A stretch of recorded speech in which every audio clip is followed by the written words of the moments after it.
All right, looks like we're good. Landon, we're back. It's been a while We're for back. college basketball. The season just wrapped up this past Monday. I mean, congrats to University of Michigan on their dominant just March Madness run. I mean, first off, what do you think about that? Dominant is the right word to use. I believe it was they scored 90 points in every game up until the championship game, Right? and even then they only scored in the 60s against UConn. But that game was in hand from the moment the ball was tipped. I mean, I don't think anyone was going to think UConn was going to win probably 5 minutes into that game. Right.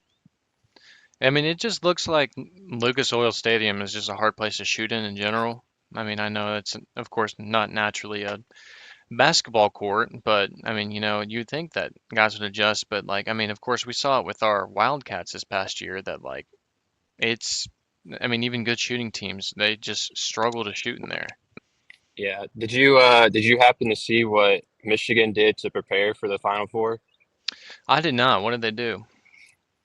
So Michigan, Dusty May decided that they were going to put a full court basketball court in the big house of the Michigan football stadium, and Oh, they practice in there to get ready for depth perception.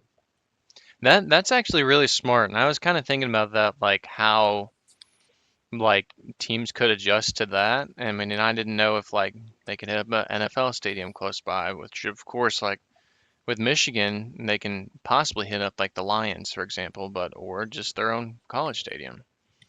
Yeah, I think the Lions would have made more sense because it's an indoor environment and it's controlled, Right. which is what Lucas Oil was. But I mean, hey, they got the resources to do it at their own place, so why not? Yeah, exactly. Well, today we're going to talk about off-season stuff. I mean, starting on Tuesday, I mean, I'm pretty sure it was Tuesday that the transfer portal opened up. So, big news happening all around, and even just like a lot of coaching changes, like even during March Madness happened. And so I've got about, let's see, one, two, three, four, five, six, seven, eight, nine that I have on here, and then Landon, you can talk about the other ones that you see on here. But the ones that I like noticed right away is Creighton, not I about said Doug McDermott, Greg McDermott stepping down, retiring, and in place of him is Coach Alan Huss, who was hired last year as an associate head coach to step right in. You've got Syracuse with Jerry McNamara, who was at Siena this past year. Um, Boston College with Luke Murray, and he was UConn's basically associate head coach. He helped them a lot. You had LSU with Will Wade coming back from NC State, and then NC State hiring Justin Gainey, who was Tennessee's assistant coach. Then Cincinnati had Jared Calhoun from Utah State. Kansas State hired Casey Alexander from Belmont. Providence hired Brian Hogsden from South Florida. And then North Carolina, to finish it off, hiring Mike Malone. So, Landon, out of these coaches, like, who do you think are some that could really surprise people right away? I mean, I think obviously Will Wade sticks out. I mean, just look at his track record and what he's been able to do from being at LSU originally and bringing them to the NCAA tournament many times. We know what happened there with the money situation, which now when you look at it, didn't need to even happen because of where we Right. are now in the college world. But then he went to McNeese, turned that program around, and he even left it better than when he was there. I mean, they had no problem making it back to McNeese, and he even said in his press conference when he left that his job was to leave it better than he found it, and he did. Went to NC State, and they made the tournament his first year there. Obviously, they didn't have, I guess, the year that they expected to with the portal class that they had. But I mean, making the tournament still a good feat for a first year coach. And now he's back at LSU, and it seems like they're committed to giving him the resources he needs. Hired Rick Stansberry and former LSU coach, I'm forgetting his name, uh, but yeah, hired two former head coaches to his staff. So that should help him get right back up on his feet. And I wouldn't be surprised if LSU's back in the tournament this year. You did your research with that because I did not know that they hired Rick Stansbury. Yeah, well, I work at Western, so I Yeah, I get that's the so inside that's scoop on that. So yeah, that's definitely like the talk around town, I bet. I mean, just with us both living in Kentucky, like Rick Stansbury's a name that, we've heard for a little while. So I wonder if he's going to be on probably on more of the X's and O's side, I would think. I would think so. He didn't. I mean, he was a great recruiter when he was the head coach at Western. I mean, the talent he was able to get at Western, but I don't know if that's his go-to now, just Hmm. where he is with his age and everything. Um, there was talks that he was going to be the Georgia Tech head coach, which Hmm. was kind of surprising, but that obviously did not happen. But I'm like you. I think he's going to be more of the X and O's guy. Maybe putting together scout for the games and everything. Right. I think two that, or I'm going to talk about three actually that stand out to me from the ones that I've talked about. Is first Jerry McNamara going to Syracuse. I think that Jerry McNamara is going to gain a lot of you know, gain a lot of backing from alumni in general. Hmm. Um, I mean, of course, Red Autry was also from Syracuse, but I think, Jerry McNamara having the March Madness legend type background, I mean, and they're just a lot of the alumni is going to help like him with NIL basically in general. And also, I mean, he's proved that he can recruit and he can coach. I mean, because he about beat the number one overall seed like this past year. Like, I mean, it's not like he can't coach. So, I mean, I think that he can step in right away and shake up the ACC. And then speaking of of course, new coaches, I think that Casey Alexander at Kansas State could be a sleeper. He's proven year after year with Belmont. Like, I know that they didn't make the tournament, but that's one of the difficult parts of mid-major tournaments, like not having that double bye. Like, or is it having the double bye? Is that what they do? I'm trying to think. Yeah, I think so. And I think I could be wrong, but I think they get like their first game at home maybe, and then it's neutral site after. But I could be wrong. Okay. I know some tournaments do that for the mid majors. I know it's something to where like the number one seed got upset in a lot of mid majors this year. And it Yeah, was a big talking point because like a lot of like the eight seeds like beat them in the first round, and it was just like the rest part of it like didn't really help because the team that came in like had a play-in game and they were fresh, and like I mean they're fresh off of like a one game.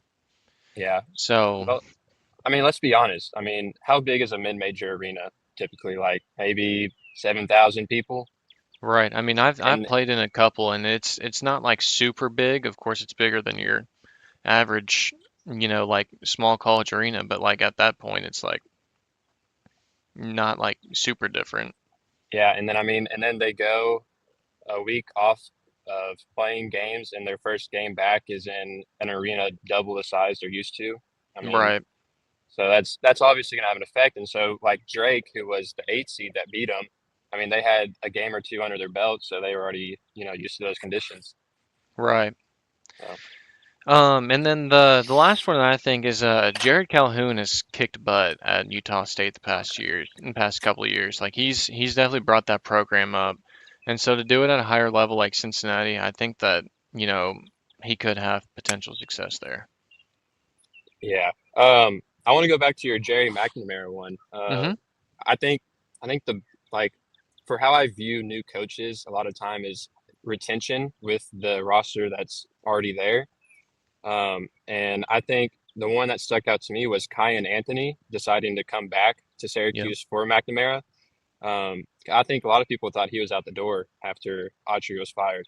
But I think him being able to retain, a legacy like that at Syracuse to stay says a lot about the kind of coach that he is and the players that want to play for him. So I definitely see the success coming from there. Yeah. And of course, like Carmelo played with Jerry McNamara, if I'm correct, in that championship team in 2003. So you know that Carmelo is definitely in Kyan's ear about that. Yeah, I think the oddest, I think you would agree with me, the oddest coaching hire was the Mike Malone one. Yes. Um, I think a lot of people thought they were going to be able to get a big name because this was the first time they decided to go out of the Carolina tree. and hmm look further than that. And like Kentucky, I think both teams were number one options were Billy Donovan, and it just so happened to be that every time he wanted to finish the season with the Bulls, but with the transfer portal era, you can't wait until 2 weeks after the portal's been open to hire your coach. Yeah. Um, but then I don't think anyone had Mike Malone on their No, radar to come there. no. It yeah, it stinks like, but you made a good point that like AD's like I know from what I saw that the North Carolina AD was like kind of like, stressed about like trying to make the hiring decision as quick as possible so that they could, jump into the recruiting world, but like at the same time like you gotta wait. Like Billy Donovan's probably got what, like 2 weeks left, Yep. if Yeah. This. if that. This. Yeah. And so, and it seemed like he was actually interested in that. Yeah. Which what really surprised me, and like I mean, this is probably gonna jump into our topic here, is that like I think that like if someone like Ben McCollum got that job, like all heck is breaking loose in college basketball. Yes. Yes. Because of course, like Ben McCollum has proven that he can win on every level of like college basketball. I mean, honestly, like whenever I looked back and like of course we've talked about it, like he won 4 national championships, but like he could probably have six in D2 because one of the years that they were the number one seed and got like upset. And then of course COVID, I'm pretty sure they lost like 2 or 3 games going into the tournament. Hmm. So like that alone shows. Then you go to Drake and immediately like you upset Missouri in the first round, like after making the NCAA tournament. Like you win the NCAA tournament game with a mid-major, and that's a big success. And then you go to Iowa and make the Elite Eight first year, like after Iowa like has been like probably mid since the Luka Garza days. But like I just thought that like he would keep climbing, and if he had the resources at North Carolina that he's been not like given at other places like that, they could take off, but he's staying loyal to Iowa, which I like that. And I mean, in a program like Iowa might, be bigger than North Carolina. Yeah. I mean, I go back and look at his days at, like you said, Northwest Missouri State when he was, D2, and there was one game in particular one year that they went to Duke for an exhibition game, and they were winning at halftime. And I think I think that was kind. I think people knew about Ben McCollum if you're like really into the college basketball world Right. as a name. But then I think when that happened, I think people were starting to take notice. Um, and then it just like if you just look at his coaching history, the dude has never gone backwards when it comes to record or Right. success. Like he's only gone upward. And I think could he have taken a better job than Iowa? Yes, I'm sure the offers were there. But when you look at the success that he had in year one this year, I mean, I was probably going to start putting more resources into basketball. I mean, outside of football and basketball and girls basketball, they're not really, I mean, touted in other sports, and so they can put their resources towards mainly basketball Right. instead of having to divvy it out a little bit.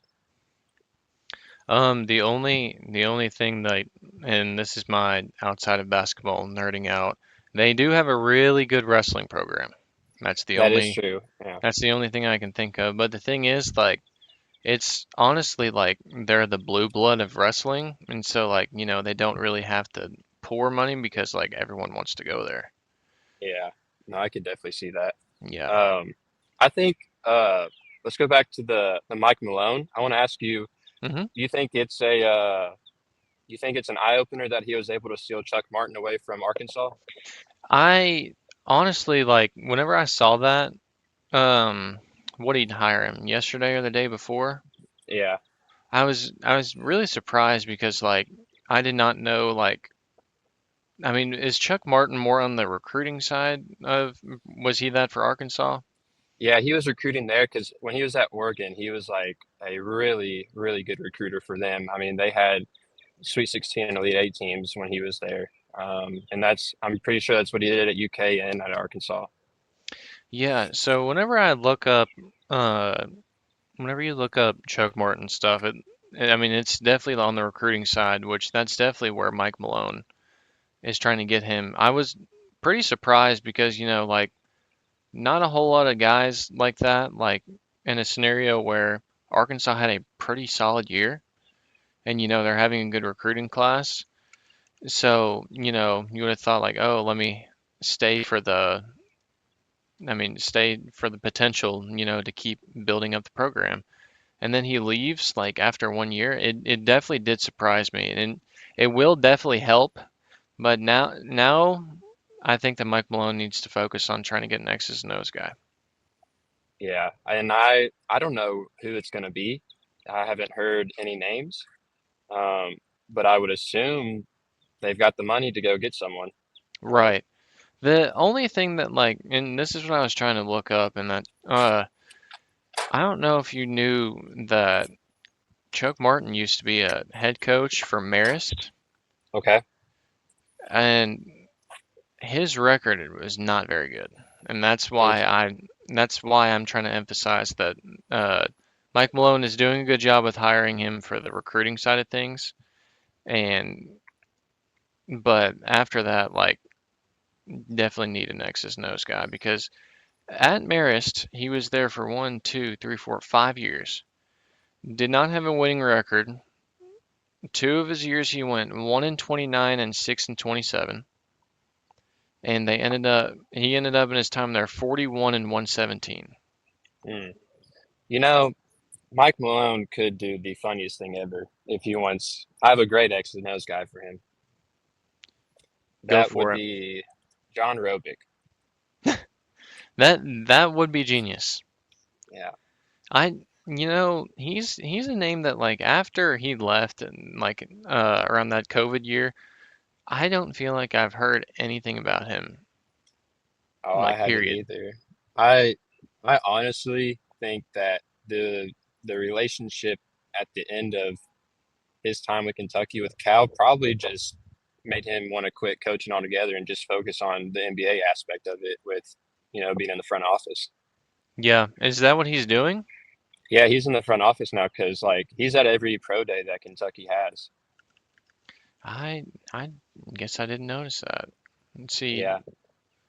So it doesn't say that he actually has like an actual position, but Yeah, I don't know if he's with a team like in a full position, but he's always at our pro days scouting for something. honestly, he may be like an advisor, with a Mm, not specific role. yeah, But no, that would be a good hire. I don't really know who else like would fit that position. I'm sure that like of course like with Mike Malone not having a college basketball background, like he will have access to random like people that could be like, hey, you want to join the staff? yeah. I'm sure he could pull someone from his former Nuggets staff and Right, get them to right. tag along. But I mean, dude, UNC, Bill Belichick, and now Mike Malone. I Yeah. mean, Man, yeah, that's not on anybody's bingo card in 2026, I'll tell you that much. no, absolutely not. Um, so with this talk about like North Carolina and even like going back to Kentucky 2 years ago, you gotta like you can't help but think about how top names aren't like even considering these jobs. I mean, with Kentucky, they hit up Scott Drew from Baylor. You hit up Dan Hurley. I mean, I know that Billy D has like passed it up a couple times, but still, he's been mentioned. You've got those guys, and none of them are really expressing interest. The same thing with North Carolina this past year. Like they talked about possibly like Todd Golden, who he's had success at Florida, and then like I'm sure some of the names that I just said, like Ben McCollum, like I just talked about, and even Billy Donovan again. They're not wanting to coach at these blue bloods that like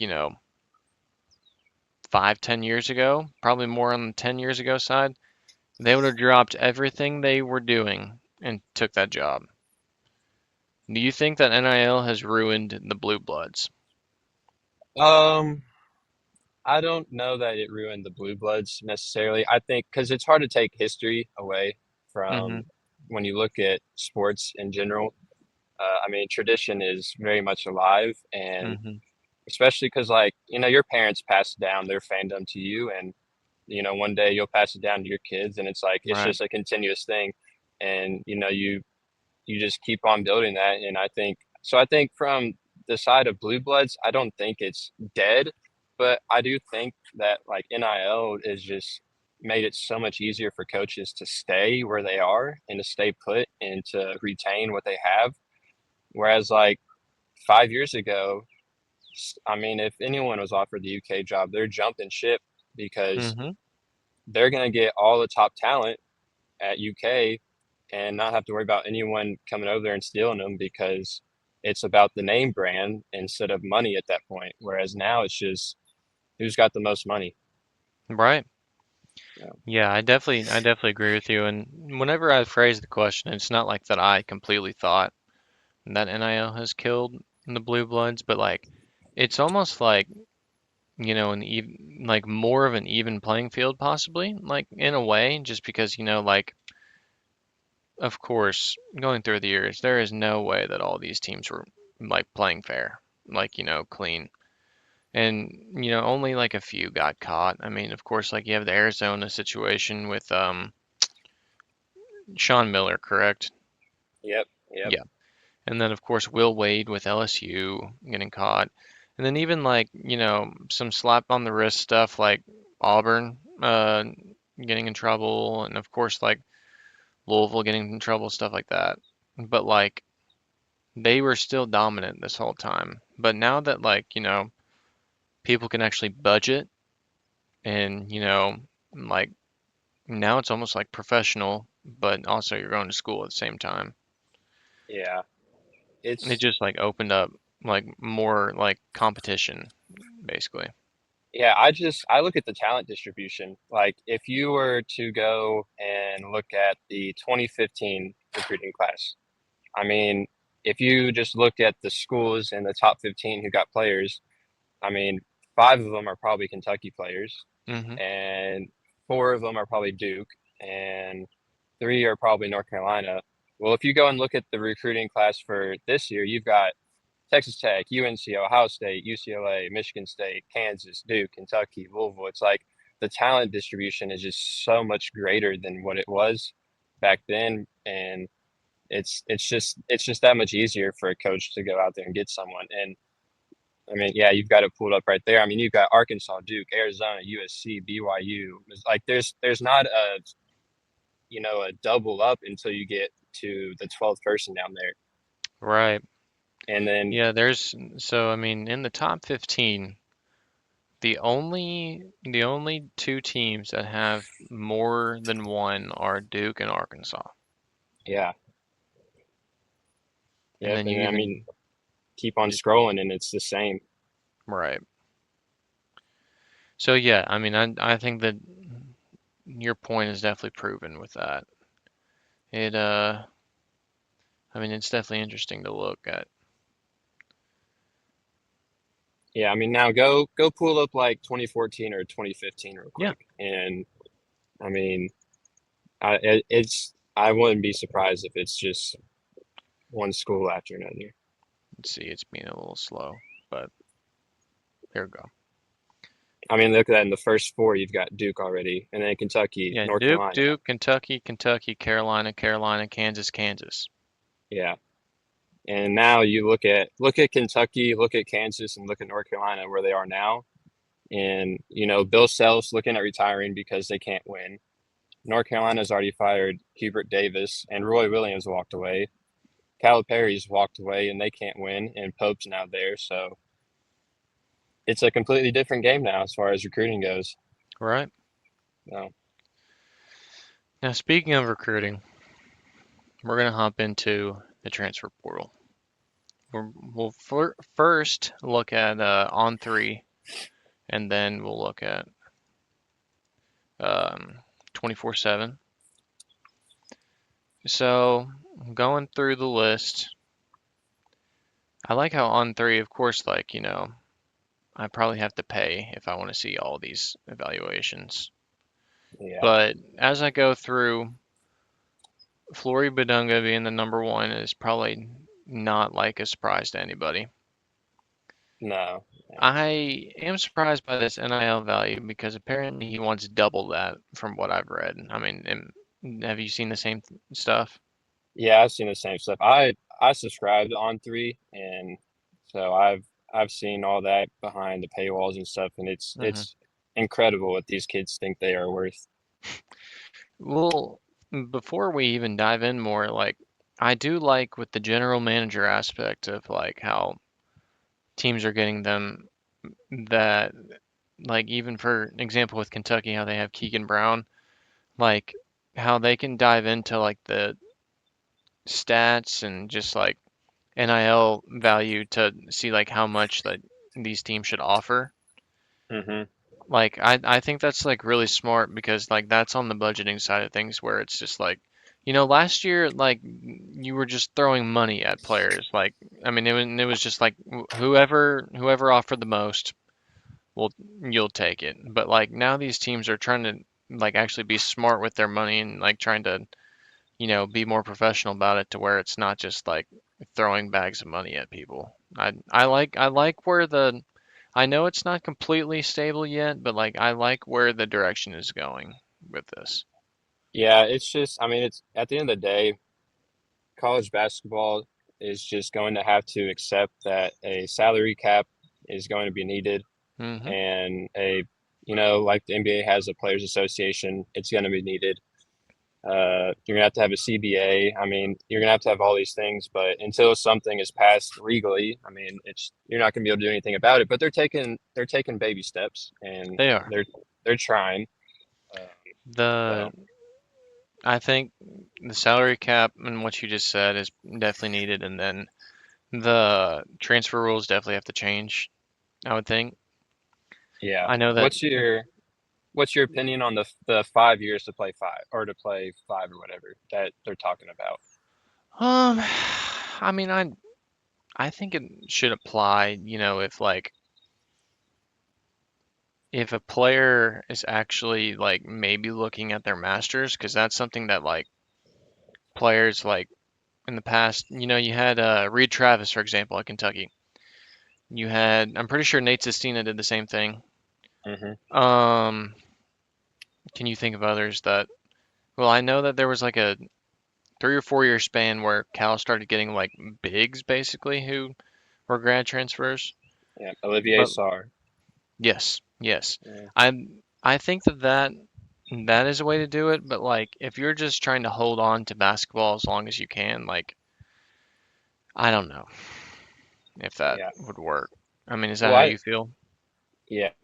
I mean, I think they did a good job this year with pushing the portal back to the day after the championship game.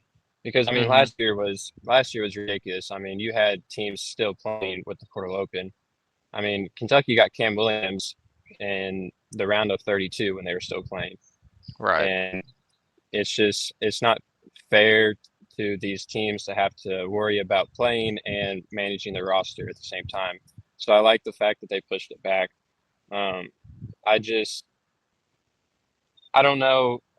I mean, I believe a salary cap would help, um, but sometimes these players just they have these agents in their ear telling them how much they're making and how much they're worth, and so I don't know if you can overcome that, but you never know. What if you were to propose, like, do you think like over under like 15 million? Um, I would probably say, all right, so NIL rev share is 22 million. So every school is allowed to divvy up 22 million to their sports on campus. So that is a salary cap for the university. So if Okay. you take if you take 15 million, then that leaves 7 million for your other sports. But Like Kentucky's going to invest more in basketball than Alabama. So if you put it at 15 million, then Kentucky is obviously going to spend all that 15 probably, and then put the rest of it to football and women's Right. basketball. Whereas Alabama, all right, well, your salary cap is 15. Well, if I don't use it all, can I still put it towards football, you know? Hmm. Um, so honestly, I think 15 is probably not a bad number. I'd probably put it in the 12 to 15 range, if Yeah. I'm being honest. Yeah. Just a random thought. But all right. So going through here, I who did I see? Flory Badunga and Shellstad, who I wonder where he's at. I don't know if you saw that they went on a visit to Louisville yesterday, Mm. which Yeah. which I don't know, both of them together are probably worth 10, I mean 8 to 10. So that would be like a lot of Louisville's, NIL. Me and you have talked about Juke Harris a good amount. John Blackwell is going to be one that I'd expect him to ask for, 5 to 7 or something like that, wouldn't you think? Oh, it's going to be significant. I think what I read the starting price was 4, Really? and that's just let's start there. So and that always goes up. Yeah. But going through, Rob Wright's another one that he's probably going to ask for about 3 to 4, but I mean, he's tough as well. Yeah, Rob Um, Wright. So Kentucky and Arkansas are the two schools, and starting price for him is 3.5. phew. I don't understand, like, of course, you're playing for Coach Cal, but um, Jordan Smith Jr. is going to get the keys there. I mean, Cal's not going to give the keys to Rob Wright. Yeah, if I'm being honest, I would be shocked if he doesn't end up at Kentucky. Hmm. Um, because so the last 3 weeks, the news on the board was Kentucky is waiting for a guard to enter the portal. We will not say the name, but the biggest obstacle is him leaving the team. But if he leaves, they feel like they're going to get him. Well, Rob entered, and that was the name that they were talking about. That would be big for Kentucky. I mean, of course, we're both Kentucky homers, so we would love a point guard like Rob Wright. Is he lefty though? That's big. No, Oh, well, that that is valid. Um, Going through, we've seen stuff about Miles Byrd possibly going to Baylor. I know that he was a big Kentucky offer. yeah. That changed this morning. Did it? Providence looks like the school. Looks like Hodgson's going to get him. I I read though that like that was possibly from a troll Twitter account, but I could be wrong.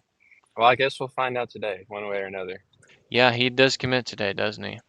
Yep. So, I'm big on how do you, is it Vax? yeah, Uh, brother, your guess is as good as mine. but yeah, I'm big on him. Um, Here's all the Uh, bigs. From what you've read, is Somto still a possible Ar Arkansas? Arkansas lock. Got you. Yeah, that's what Yeah. I figured. And honestly, like that is a huge upgrade from Nick Pringle. Oh yeah. I mean, I think that's a Pringle. scary Yeah, sight Pringle was for. all right for them, but Snobto is just, I mean, a man child down low. Oh my gosh. So that's going to be huge for Arkansas. I love Avdalas. I just don't think that like that Virginia Tech system was great for him. Yeah. I mean, Um, he started off so well for them, and then just kind of went inconsistent throughout the rest of the year. But I yeah, mean, the intangibles are all there. yeah.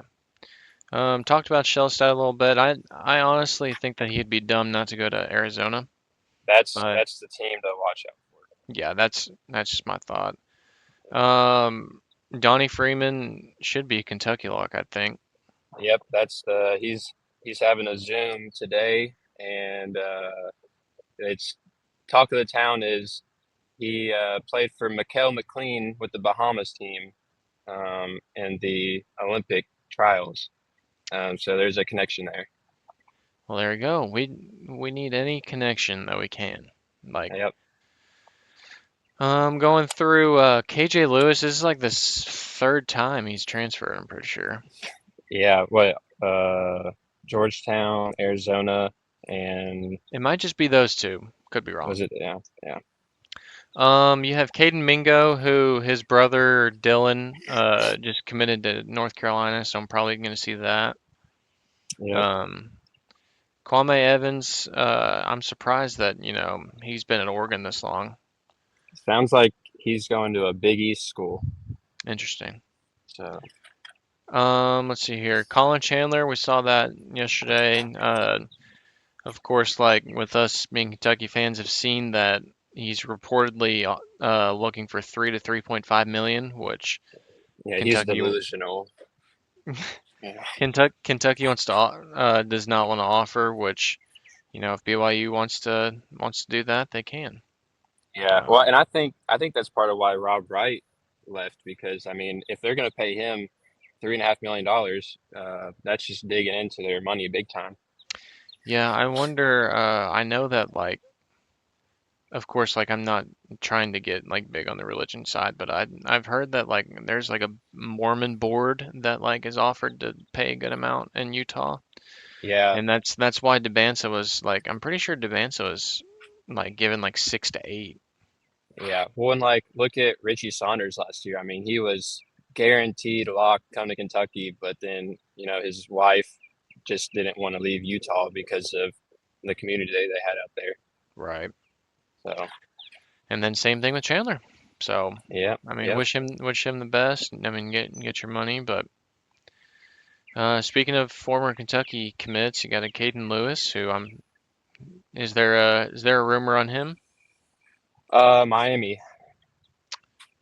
I me and you texted this past week about that. Like Jay Lucas has the potential to like shape a roster more because like I know that he take the job around this time last year.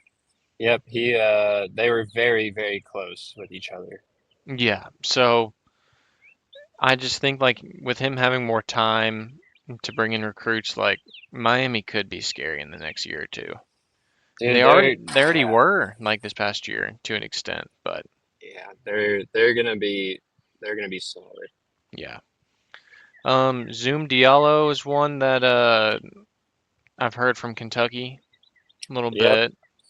I think he's more so a backup plan. They like him, but more so the backup for the two guard position. Yes, and that's what I want to happen too. And that he's a prolific prep um, alum, which he played with Tyron Stokes, and so hopefully that if Zoom Diallo is already a solid player, but I mean if they can get Zoom Diallo to help get Tyron Stokes in the door, like bring him on for Kentucky. Yeah, no relation to Hamadou, I'm guessing, right? Not from what I've heard, Okay, but could be wrong. Um, is it Kaminia from Duke? Haminia. Oh, Haminia. Okay, so the Yep. K silent. Um, Honestly, I've heard a lot of Duke fans are kind of happy that he's leaving just because of his consistency. Yeah, that one kind of shocked me. He was starting for them towards the Right. end of the year. I mean, he's a efficient 3-point scorer. I don't know about his defense or anything, but he kind of seems like the perfect Mark Pope guy, honestly. Yeah. Just I mean, who knows what is this E for? Like what are they saying on this? I think that's just an evaluation for Okay, that player. Yeah, gotcha. Going through Bryson Tiller from Kansas. There's a multiple from Kansas to where like, you know, who is Talon Kinney going to pass the ball to? yeah. Bryson Tiller was looking at Houston last time I checked. Interesting. I mean, Houston. Houston can load up again. That I honestly they need size a lot because I just saw Chris Sinak Jr. just declared for the draft. Yeah, I saw that. So and of course Sinak plays better defense than Tiller, but maybe they can get Tiller in that conditioning. I mean, have you heard about Houston's conditioning? Oh my gosh, yeah, It's insane, unreal. It's unreal. insane. So I mean, to get anyone in like some of the best shape of their life. Yeah. Um, Oh, Jackson Shelstad no longer visiting Arizona. Interesting. So he's probably going to go to Louisville, Yeah, I would think. Which that that is a turn that yeah. I did Well, not. we'll take an official to Louisville on Friday, and Cards are picking up momentum. Well, there we go. That's a big thing right there, and that is honestly huge for Louisville. Yeah, I have a buddy who's a big Louisville fan. We were talking this past week. If if they can get Shellstad and they can bring back Adrian Woolley, that would be like a good start for Louisville, yep, I would think. yeah. Um, There were rumors of Woolley entering, but haven't seen him officially go in yet. yeah. So if they can bring him back, that would be pretty big, and then get some other pieces. Um, Yeah, Magoon Guath from San Diego State. I know like Kentucky's picked up some traction, but I mean I'm a little 50-50, and I know you are too, to an extent about him. yeah. I'm not too big on bringing him in, unless he wants to like be a ninth or tenth man. Hmm. Um, Defensive intangibles are there, but I don't see the offensive side to it. Right. And I said like if Kentucky wants him, he'd have to be like a Mo Diabate type role. Yeah, yep, Here's your talk about Aberdeen. I mean, and this is a temporary thing because who knows if he's going to get, you know, like offered another year. yeah. But If if, the yeah, if the go ahead. if the 5-and-5 rule passes in Congress, then he'll get that. But it all Um, depends on that. I did not see that Jovic committed to UCLA. Oh wow, that was quick. That had to have been today, Yeah, because I would think. he entered last night. Yeah. So, huh. Carter Knox, do you think Carter Knox goes to a lower level? I I think he needs to honestly. Yeah. Um, Coming off of a knee injury, I think he could. I think he could go to a mid major, go thrive there, and then for his senior year, transfer back to a high level if he wants Right. to. Right. Let's see here going down. Riley, excuse me. He was one that was, I mean, it seems like he may be a Kentucky lock, but Yeah. It seems like the traction there has slowed down a little bit. okay. Um, so we'll see. We'll see if that picks back up. Hmm. Mo Diabate from Kentucky. I'm seeing a lot of St. John's. St. John's and Virginia are the two to watch. Virginia, interesting. Yeah. Don't know how he'd fit in there because I feel like of course, before Kentucky, Mo could shoot the ball better, but it seems like, you know, they do a lot of five out, pick and pop type stuff. And they had DeRitter announce that he's coming back too, so Mo would probably come off the bench there. Yeah. That the Ritter one was big for them. That was huge. I saw that they had three guys return, and I know that he was one of them. And there's three of their better players. Yeah. I mean, he could go in there and be a replacement for Ugo, but I mean, the size difference I was is about to say that's probably about really a different. 4 or 5 inches in height difference. Yeah. I like Evan. Is it Doty or Dottie? I think it's Doty. Doty going with Coach McNamara to Syracuse. He's a dog. Yes. I liked watching him play. Yes. If he doesn't roll his ankle, and get freaking tired, then he could possibly beat Duke. But I think they do. Yeah. yeah. Devin Vanterpool at 87. A lot Uh-huh. of lot of Kentucky traction there. Okay. Okay. Um, just wouldn't be surprised if that happens. Any news on Anthony Robinson? Kentucky had a Zoom with him last night, um, but no visit set up yet. Gotcha. Any traction on Jalen Lowe? Uh, LSU, watch out for that. Interesting. Yep, Huh. I mean, Will Wade does need a point guard, but yep. So I watch just out for that one. what it just stinks that I don't think Jalen Lowe really got the opportunity, but he kept getting hurt. Yeah, and PJ Haggerty is a LSU lean as well. That is not a bad uh like point guard and shooting guard, but of course, one of them's injury prone and one of them's a locker room cancer from what we've heard. Yeah, So yeah, see how that works. yep. I did not know that True Washington hit the portal. I don't know if you knew that either. Yeah, his dad broke the news about a week ago, so I saw that one coming. Love that from the parents. Yeah, yeah. Fun fact: Ty Ty Washington's uncle somehow. Still haven't figured that one out, but Well, they do have the same last name, yep. but Taylor Bull Bowen's basically having a world tour at this point. Oh yeah. Um, I thought it was interesting that Bishop Boswell hit the portal. I did too. That one surprised me. I surprisingly it seems like Tennessee is trying to go all in on this year, getting like the top guys, but like Boswell was a consistent dude for them. Yeah, and I don't think that he's going to get worse, No, but absolutely not. I thought he was pretty solid for him. But Yeah, I don't know. Brandon Garrison probably. I think it's funny how he's a power forward. Never played power. Never played power forward Yeah, unless they Kentucky did their Garrison and Moreno lineup, which we loved that. yeah. Watch out for SMU there. Yeah. Jack Karasinski from Bellarmine, I thought he was tough. I wonder if he's a potential Louisville, but if he's from Grand Rapids, you gotta wonder if Michigan or Michigan State's gonna hit him up.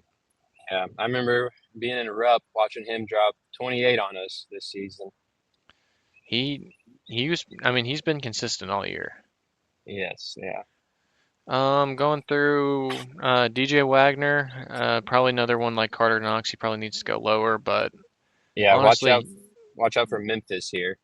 yes, yes, that's right. I forgot about that one, which they're gonna love that with his dad, being alumni.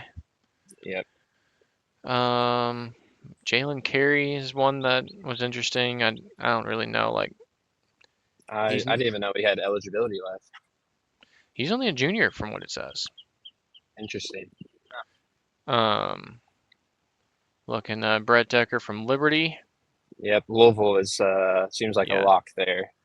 which that would be a tough point guard shooting guard with him and Jackson Shellstad. Yeah, they I think Brett was top five in 3-point efficiency this year. I got to Lib watch him in person at Western this year. I was about to say Liberty was another one just like Belmont that got upset by an 8 seed. That I mean, isn't Yeah, that right? yeah, they lost in their first game against Missouri State, which was shocking. Now we threw a party for that, but that was shocking. So Um, any I've heard Alabama, and then there was one other one for Jasper. yeah, seems like Alabama is gonna be the option for him. Gotcha, Yeah, North Carolina was in there, but then Hubert Davis got let go. gotcha. Um, and then last one we'll look at on three is Dior Johnson. He was like one of the top scorers in the sorry, country. Um, I'm interested to see who will take a flyer on him. Yeah, he's an interesting prospect. I believe he has transferred 8 years in a row now, dating back to high school. Well, yeah, and like ironically that you say that, like with my great uncle Steve at Oak Hill Academy. Uh, Dior transferred in like August or September, and then hurt his foot, and then immediately went back home, and then suited up for like the team in California that he played for named not Prolific Prep, but another one. Yeah. Um, and honestly, might have been the team that Jared McCain played on, but Hmm. don't shoot the messenger on that one. But yeah, I mean, he went to all the prep schools. He didn't play for all of them, but he went to IMG, Oak Hill, Montverde, Prolific. Um, I want to say like two or three more, and then of course like he committed to Syracuse, decommitted there, committed to Oregon, decommitted there, went to Pitt, um, Got in trouble there. Then he got went in trouble there. D3 or D2. Well, I think he went to UCF before that, Yep, and yep, then that's and right. then and then went JUCO, and then is Hmm. that? It's crazy how I now I know that that's like something in the back of my head that I'm supposed to be studying for school, and I know all the schools that Dior Johnson went to. It's that random sport knowledge that you It keep in the back. it really is. Yeah. But okay, we're gonna last part of it. I'm gonna show the 24/7 part of it just to see their like comparison to on three with just rankings and stuff like that, and see if they've Hmm. got a crystal ball on anybody. Talked about interesting how I did not really see a lot of Diop this year. Yeah, Um, I don't know where that craze is from. yeah, because he was number two on three and number three on 24/7, so that's interesting. I would have had Blackwell over him, but that's just me. Um, Yeah. what um, what's the talk about Juke Harris? Juke. Well, I've seen Duke. yeah, Duke was in there. I think there's like three or four schools. I gotta find it real quick. Hmm. Um, I wish Kentucky would go after him. I mean, dude is legit. Um, but all right, yeah. So Juke is NC State. Michigan is the leader right now. Okay, Um, North Carolina, Tennessee, and Tech. But Michigan is the team to watch. Michigan. Elliot Cadeau's going to come back, so Juke Harris would probably be the two because I mean he'd probably step in for Namari Burnett's role, which Yeah. that would be huge. I mean, I think Michigan definitely will need guards, but that 3 through 5 position's going to be scary for them because uh, did Mara declare for the draft? Do you know? Uh, I don't know. I haven't heard yet. Because I'm sure that like, and I forgot that Morez is Morez Johnson a junior or a senior? He's a sophomore. Is he really? Yeah, he was a freshman at Illinois last year. Maybe. Well, maybe they do have to replace Yaxel, but anyway, I haven't heard much about David Punch. Yeah, that's a new one. Entered in yesterday, if I'm correct. Um, but they do have intel on him. Texas. Texas is the Texas. school to Okay. watch. Just going from TCU to Texas. Yep, right down the road. Him and Vokatitis could be solid together if Yeah. Vokatitis Also, comes back. Mir Miras Miraskaus. I don't know how you say his name. PM. Number eight PM. there. I love it. He had a Zoom with Kentucky on Wednesday. It was supposed to be Thursday, but they moved it up. Everyone thought he was a lock to go to Arizona State to follow his coach. Well, Kentucky is making a lot of traction there. Interesting. I like that. Yep. Now, here's a question. Would you rather want him or Donnie Freeman? Oh, it's a great question. Um, I would probably lean Donnie just because the power four experience. Yeah. And I believe he's probably a more versatile guy as far as being able to move outside. I I think I agree with you. Just the ACC part of it. Yeah, Um, I think the athleticism between the two is vastly different. yeah. Um, Here's an announcement. So, ironically, like we just talked about, Jovic, he committed in the past hour. Okay, So that was breaking news. Also, Mississippi State transfer Sergey Makara um, has also committed to UCLA. He Mick averaged five Cronin. 5 points and 5 rebounds in 18 minutes. So Oh, there you go. Well, Mick um, Cronin is making quick work of his bench. he's he's following the Illinois train for sure. Yeah, And I'm trying to see if Miles Bird has committed yet before I keep going here.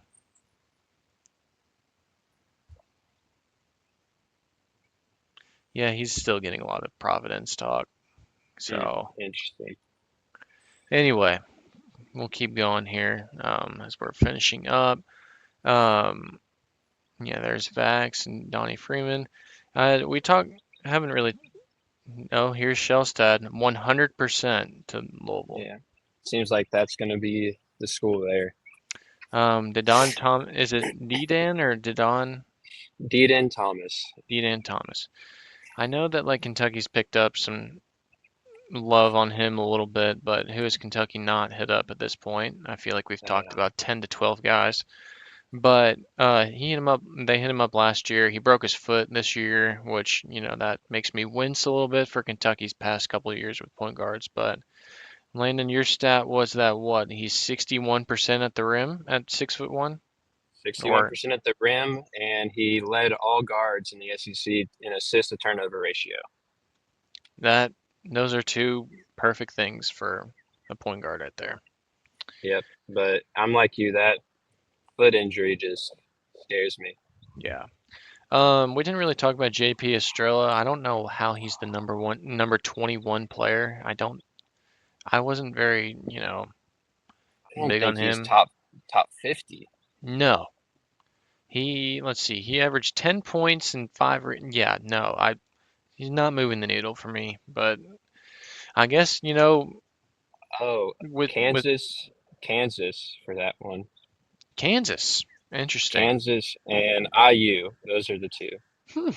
But some of these guys, you go to your exit meetings and you're like, I'd like to renew contract, which, that's what the thing that they've been doing now.